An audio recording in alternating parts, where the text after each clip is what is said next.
ዛሬ በስደት ላይ ያለነው ሰዎች ከምንሰጣቸው በየሶሻል ሚዲያ ነው ኮመንት ተነስቼ ሶስት ነገር ማለት እወዳለሁ። አንዱ ከሀገራችን ስንወጣ ግልጽና በጊዜ የተገደበ እቅድ አለመኖሩ ችግር።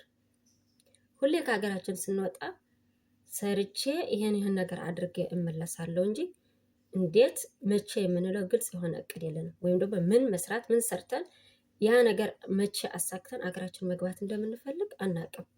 ታዲያ ስንመጣ ሁሌ በሰው ቤት እየሰራን ምንም አይነት ነገር አናስብም። ብቻ ጉልበታችን ነው የምንሰጠው። በየወሩ ሲሰጡን ደሞዛችን እኛ ምን እናደርጋለን? ወደ ቤተሰቦቻችን እየላክን የዛ የቀጣይ ወር ደሞዝ እንጠብቃለን።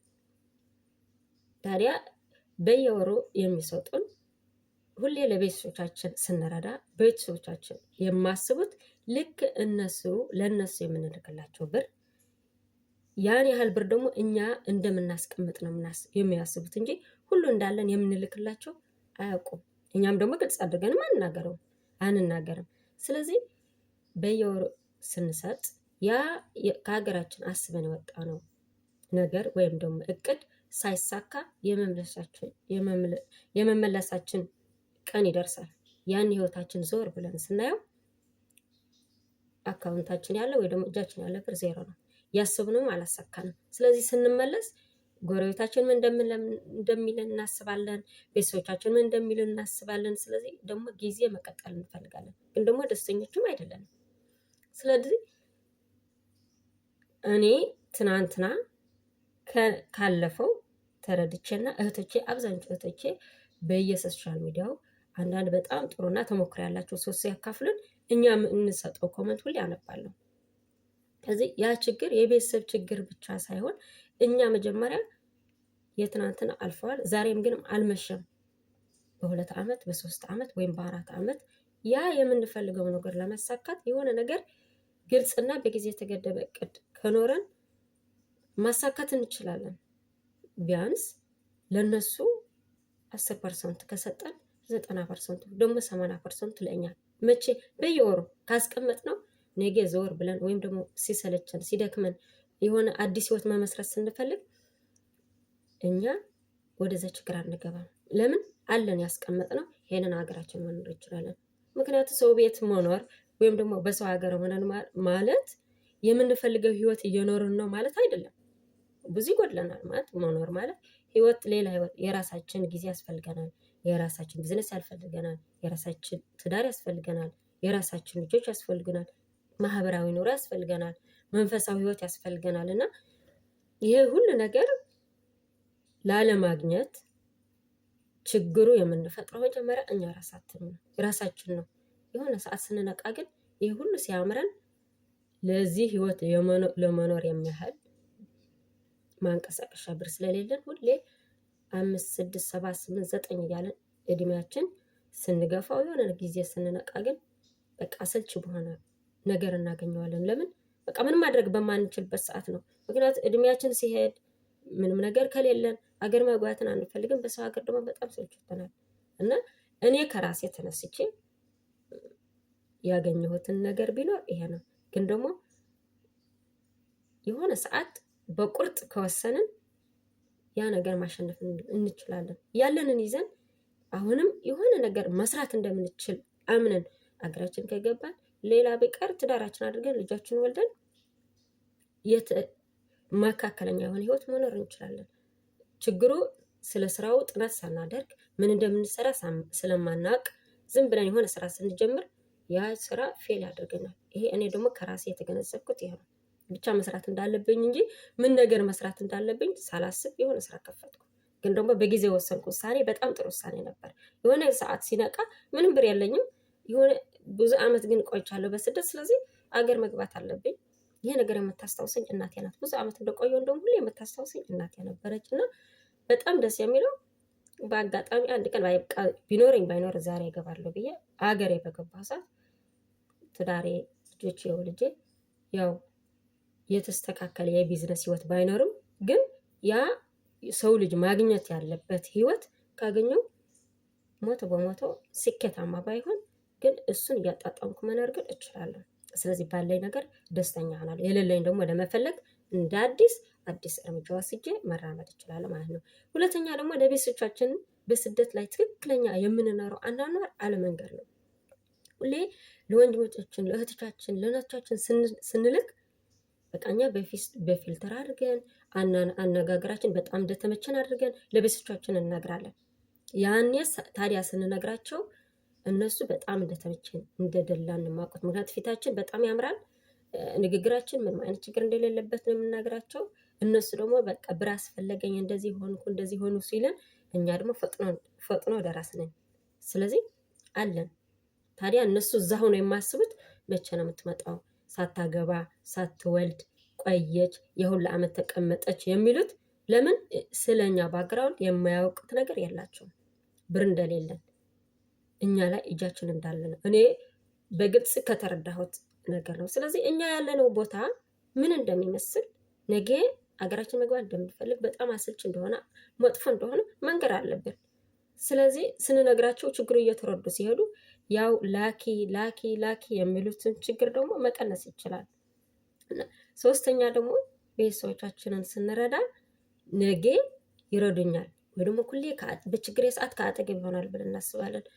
በጣም የተሳሳተ ስህተት ቢኖር ይሄ ነው። ሁሌ በቤተሰቦቻችን እነሱ እንደከዱን ብዙ ጥፋት እንዳጠፉን ብር ሲኖረን ፈልገውን ብር ሳይኖረን ደግሞ አንፈልጋቸውም ያለን እስከሚመስል ድረስ ሁላችን ኮመንት በእውነት እኔ ካየሁት ኮመንት አንድ ልጅ እንኳን ወይኔ ተመስገን ቤተሰቦቼ የኔ ብር የላኩት እንደዚህ አድርጎ አስቀምጠውልኝ አገኘኋቸው ስትል በጣም ነው በቃ የሆነ በስሜት ሆነን ነው ኮመንት የምንሰጠው።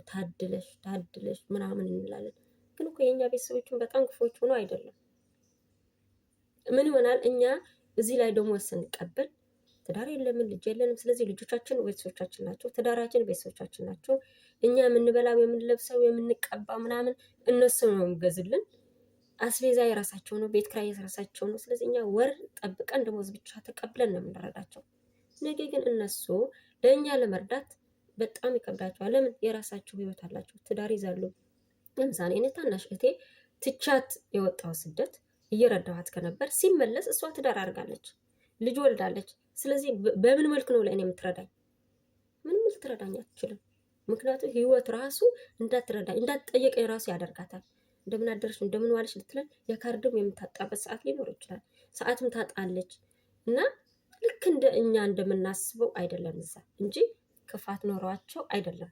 እኔ በደንብ አድርጌ በስደት ኖሬ ያጠፋው ጥፋትና ተመልሼ በቤተሰቦች ያየኋቸው ይህን ነገር ሲረዳ በቤተሰቦች መጥፎ ነገር እንዳይኖረኝ አድርጎኛል። እንደው አንዳንዴ ካሰብኩት ደግሞ ተመልሼ ራሴ ጥፋቴን ለመመርመር እኔን ሊያስተካክለኝ የሚችል ወይም ራሴ ሊገመግበት የሚችልበት ትምህርት አዳምጣለሁ። ስለዚህ ስታየው ትክክለኛው ደግሞ በቃ በጣም ከባድ ነው። እኛ እየረዳናቸው በነበረ ሰዓት ሌላ ኃላፊነት የለብንም። ስለዚህ የቻልነው ለእነሱ እንረዳለን። ግን እነሱ ደግሞ እኛ ትዳር ስላላደረግን፣ እኛ ቤት ስላልሰራን፣ እኛ ሌላ ህይወት ስላልመሰረትን ለእኛ ቁጭ ብላ አይጠብቁም። እድሜ ሲደርሱ የራሳቸው ይጠብቃሉ። እኛ ደግሞ የሆነ ሰዓት የእነርሱ እርዳታ ስንፈልግ እነሱ እኛ መርዳት አይችሉም። በጣም ከባድ ነው። ስለዚህ ስናደርግላቸው ነገ ይረዱናል፣ ነገ ከአጠገብ ይሆናሉ ብሎ ባይሆን በጣም ደስ ይለኛል። እንደዛ ካልሆነ በውስጣችን የሆነ ቆስል አይኖረንም። ከቤተሰቦቻችን አንቋረጥም። ቤተሰብ ከማንም በላይ በሆነ ሰዓት ቤተሰብ ነው። እኔ አንድ ነገር አምናለሁ። በህይወት እያለን ባንፋቀር፣ ባንዋደድ፣ በችግራችን ባንደራረስ፣ አንድ ቀን ግን እኔ እህትህ የለችም ሞተች ቢባል ሬሳ የሚቀበለውና ሀዘን ድኳን የሚቀመጠው ወንድሜ መሆኑን አምናለሁ። እኔም ለወንድሜ እንደዛ። ስለዚህ እንደዛ ከሆነ እኔ በህይወት ያለ ሳይሞት በሱ ምንም አይነት ቅሬታ እንዲኖረኝ አልፈልግም። የሆነ ነገር ቅሬታ ሲፈጠር ከቤተሰቦቼ ራሴን ለመፍታት ራሴን አስተምራለሁ። ከዛ ራሴን ችግረኛ ሆኜ አገኘዋለሁ። ምክንያቱም በቃ እነሱ ህይወት ስላስገደዳቸው እንጂ ለእኔ ስለጠሉኝ ወይ መርዳት ስላልፈልጉ አይደለም። ግን እኔ ሁሌ ከነሱ የሆነ ጥቅም ወይ የሆነ ልክ እኔ እንዳደረግኩላቸው እኔ እንደረዳኋቸው ይረዱኛል ብዬ ስላሰብኩ የሚያደርጉትን የእያንዳንዱ ነገር ከህይወቴ ጋር እያገናኘው ምን አስባለሁ? እነሱ እንደበደሉኝ ትናንትና ብር ያለኝ እየፈለጉኝ ዛሬን ከሌለኝ ደግሞ እንደማይፈልጉኝ አስባለሁ። በጣም ስህተት ነበር። በጣም የተሳሳተ ነው። ህይወታቸው ለራሳቸው በጣም የከብዳቸውና የየራሳችን ህይወትን ለማሸነፍ በየመንገዳችን እንራመዳለን። ስለዚህ የኔ ህይወት ደግሞ ራሴን ማስተካከል እንዳለብኝ አስባለሁ። ስለዚህ እኛ ስንረዳ ለቤተሰቦቻችን እንዳልኳችሁ መጀመሪያ በቃ መርዳት እንደ ቤተሰብ እኛ መድረስ ያለብን ነገር በፐርሰንት አድርገን ትንሽ እንወዳቸው። መጀመሪያ በተለይ አዲስ ስንመጣ በቃ 10% በየወሩ ለነሱ ካሰብን 90% ለኛ እናደርገው። ያ ነገ መስራት የምንፈልገው ቤት ከሆነ ለዛ ቤቱ ዋጋው በአሁን ያለ ራሱ ስሌት አድርገን ቤቱ ስንት ዋጋ ነው ያለው ብለን በቃ በየወሩ እናስቀምጠው ለቤቱ። ሌላ ማንም ሰው ታሞ በህይወትና በሞት መካከል ከሆነ ኦኬ ሰው እርዳታ ጠይቀን ቤተሰባችን እናድናለን። እርዳታ ጠይቀን ቤተሰባችንንም እናድናለን። ከሆነ ግን ለቤት ክራይ የቸገረው፣ ለምግብ የቸገረው፣ ለትምህርት ቤት ለልጁ የቸገረው ከሆነ ሰርቶ መኖር ይችላል። ካላስለመድናቸው። ለምን ማንም ሰው የሚጠብቀው ሰው ከሌለው ከየትም ብሎ የትም ብሎ ሰርቶ ህይወቱን ማኖር ይችላል። እየኖረ ነው። ምክንያቱም ሁሉም ሰው ውጭ ሀገር የለውም ቤተሰብ። ታዲያ ሌላ ሰው እንዴት እየኖረ ነው? እየሰራ ነው የሚኖረው። እኔ ህይወትን በደንብ አይቼዋለሁ። ዝም ብሎ ለእናንተን ለመንገር ብዬ አይደለም የምነግራችሁ። ትክክለኛ ያለው አገር ቤት ልክ አገር ቤት ሆነን እንደምናማረረው እንደምናገረው አይደለም። እውቀት ኖረን ማንም ሰው ተስፋ ሳናደርግ በደንብ በርትተን ከሰራን ሌላ የተሻለ ህይወት የምንለው ቤት መኪና ምናምን ባይኖር ግን ለራሳችን እንደ ቤታችን መኖር እንችላለን። ስለዚህ ሳናስለምዳቸው እኛ ለራሳችን ህይወት ለነገ የምንለው እያስቀመጥን ለነሱ ደግሞ እንደ ቤተሰብ እንደ ኃላፊነት መስጠት ያለብንን ትንሽ ነገርን እየሰጠን የራሳችን ህይወት ብናስተካክል በጣም ጥሩ ነው ብዬ አስባለሁ። ስለዚህ እኔ ከማውቀው ካየሁት እና በጣም እህቶቼ በተለይ እኔ በቤተሰቦቼ ተከዳው ምናምን ከሚሉ እና እኛ ለማስተማር ብሎ ሜዳ ላይ ከሚወጡ እህቶችን በትልልቃችሁ ብሮድካስት እና በሚዲያ የምንሰጠው ኮመንት ሁላችን በቤተሰብ የተበደለን ሆነን ነው የምንሰጠው። በጣም ጥቂት ፐርሰንት የሚባል ነው የቤተሰቦቼ በቃ ቤተሰቦቼ ጥሩ ናቸው የሚለው። ሳናስበው እኛ ባጠፋነው ጥፋት ከቤተሰቦቻችን እየተቋረጥን ነው ማለት ነው። እኛ ግን ማስተካከል እንችላለን። መቼ?